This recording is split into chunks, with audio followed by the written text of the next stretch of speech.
आई चहा घ्या. शिकलीच बघ तू. आता कसं कोल्हापुरी भाषा तुला यायला लागली. आता एक सांगतो तुला, आम्ही त्या दिवशी बघायला आलो की नाही, पहिल्यांदा तू हवं चांगलं करायला. अगं बाई, तू तुझ्या आचार्याला बोलव, त्या गल्लीतल्या कुठल्या बाईला बोलव.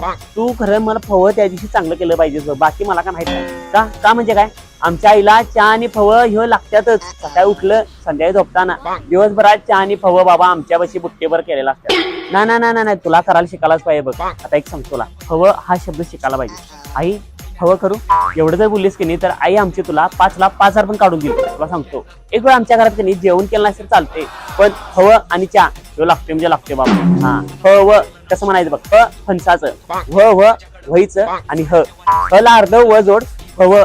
हा अगं पोहे म्हणलीस की नाही, पोहे म्हणलीस तर झालं, मग काय झालंच. हा जमाले शिक लवकर शिक बाई. हा बर, ह्यो शब्द आता लिहून ठेव आणि प्रॅक्टिस कर. आणि 4 दिवसांनी तुला मी सांगतो